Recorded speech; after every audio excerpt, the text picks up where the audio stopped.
Pax et bonum, paix et tout bien, mis auditeurs, Nicolas Semicro. Nous nous retrouvons pour notre quart d'heure franciscain, découvrir la spiritualité de ce grand saint du frère universel François d'Assise. Nous le faisons à travers l'ouvrage de Julien Green, historien, Frère François, mis en audio par les éditions Saint-Léger. Et nous arrivons à une étape très importante, celle de la joie parfaite, de la perfetta Laetitia. Bonne écoute.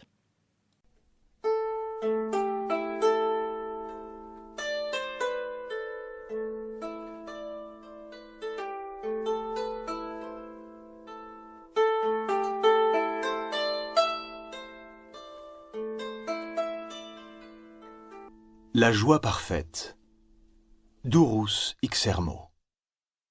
Le bonheur au-delà de tous les bonheurs, celui d'aimer Dieu et de se sentir aimé de lui, qui l'aura mieux connu que François d'Assise, et que de fois il l'aura enseigné à ses frères. Mais l'arrachement à la terre est indispensable. La fuite du monde et de soi-même, la fuite par en haut, cette évasion de l'âme, qui aura le courage de se jeter dans une aventure aussi hasardée?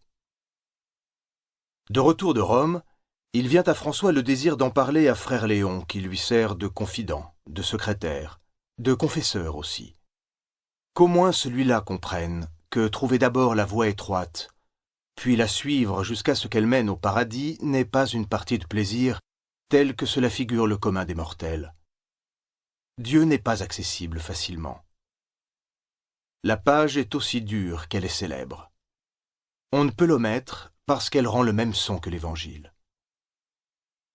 L'entretien a-t-il vraiment eu lieu sur la route de Pérouse, ou François a-t-il dicté cette parabole à frère Léon près de Sainte-Marie-des-Anges? Il n'importe guère. Les voilà tous les deux, vraiment ou par l'imagination, sur cette route, marchant l'un derrière l'autre, Léon devant, François derrière lui, selon la coutume franciscaine que Dante nous décrit dans la Divine Comédie. Il fait grand froid, et tous deux en souffrent, surtout François, plus faible. Et voici que sa voix claire commence le dialogue inoubliable que nous abrégeons si peu que ce soit. « Oh, frère Léon, quand même les frères mineurs donneraient partout un grand exemple de sainteté, là n'est pas la joie parfaite. » Silence. Ils poursuivent leur chemin, puis de nouveau la voix s'élève. « Oh, frère Léon, quand même le frère mineur guérirait aveugle et contrefait, sourd, muet, boiteux, chasserait les démons et ressusciterait les morts, là n'est pas la joie parfaite. » Encore un bout de chemin, puis de nouveau dans l'air glacial monte la parole joyeuse. « Ah, frère Léon, quand même le frère mineur saurait tout ce qu'on peut savoir, science, écriture sainte, prophétiserait, révélerait l'avenir et les secrets des consciences, là n'est pas la joie parfaite. » Il sait très bien qu'en tout cela il s'inspire de saint Paul parlant de la charité. Mais sous l'impulsion du Saint-Esprit, il ajoutera ce que saint Paul a omis. Peut-être frère Léon se demande-t-il où il veut en venir, et François veut qu'il patiente. « Ah, frère Léon, petite brebis de Dieu !» C'était ainsi qu'il appelait son confident. Quand même le frère mineur parlerait la langue des anges, et que tout lui serait révélé sur les astres et les trésors de la terre et les vertus des oiseaux, des poissons, des hommes, des arbres, des pierres, là n'est pas la joie parfaite. Encore quelques pas, et François se met presque à crier. « Ah, frère Léon, quand même le frère mineur convertirait tous les hommes à la foi du Christ, là n'est pas la joie parfaite. » Voilà près de 2 kilomètres qu'il paraphrase saint Paul. Et Léon commence à se poser des questions car il donne de la voix à son tour. « Frère, je te prie de la part de Dieu de me dire où est la joie parfaite. » Et voici, si l'on ose dire, après l'énumération de ces grâces de choix, la douche fort inattendue. Arrivant à Sainte-Marie-des-Anges, tout trempé par la neige et glacé par le froid, il frappe à la porte du couvent où ils ont hâte de se sécher, de se réchauffer.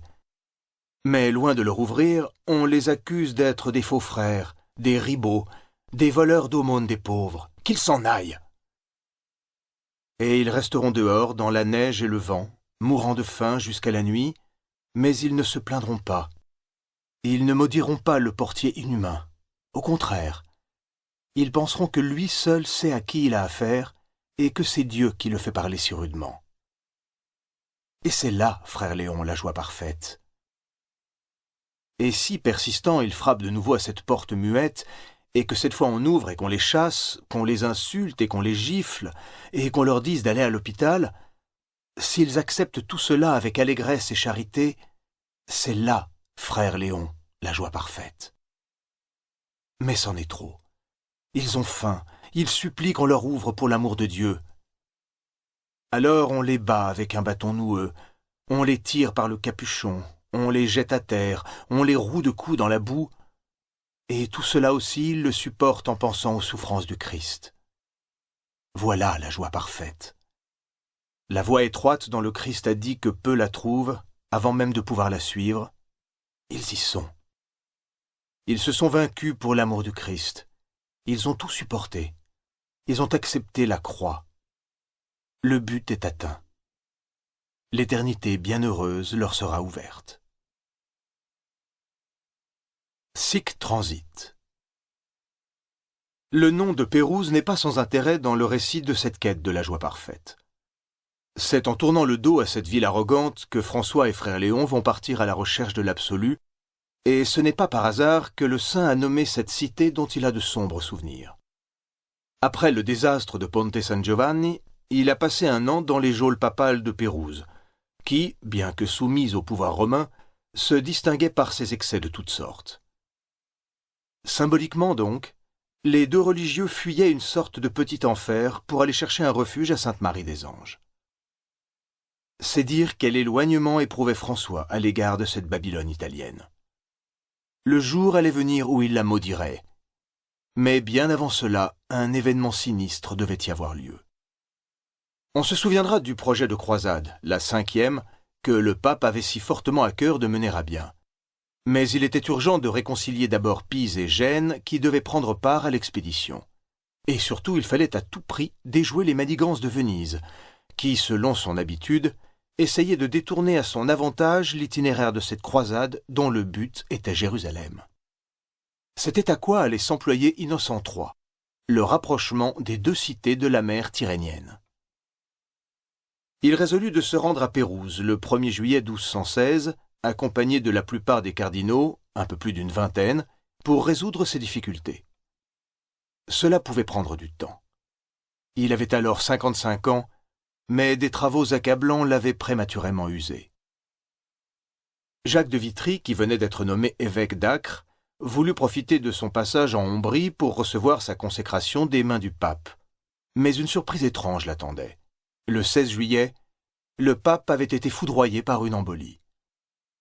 À cause de la forte chaleur, on avait sans doute précipité le cérémonial, et il n'y eut personne pour le veiller dans la cathédrale dont on avait fermé les portes. Le lendemain, au petit jour, Vitry entra avec quelques membres de la curie et trouva Innocent III gisant nu et déjà nauséabond sur le pavement, seul dans l'église romane sombre et massive, encore pleine de nuit. Crosses, tiares, vêtements précieux, tout cela avait été emporté par des voleurs dans l'obscurité. Dans une lettre restée fameuse, l'évêque français décrit cette horreur. « J'ai vu de mes yeux, ajoute-t-il, combien vaine, brève et éphémère est la gloire de ce monde. Sic transit gloria mundi. Telle fut la fin de ce grand de la terre, auteur d'un traité sur le mépris du monde, De contemptu mundi, que la mort devait parapher d'un commentaire si magistralement cynique. Thomas d'Eccleston, franciscain anglais du XIIIe siècle, affirme que François d'Assise fut présent à la mort du pape. Cela nous paraît improbable et n'a été relevé nulle part ailleurs. François, en effet, eût certainement voulu veiller le cadavre de celui à qui il devait l'approbation de sa communauté, comme les frères mineurs le firent plus tard pour Honorius III et Grégoire IX.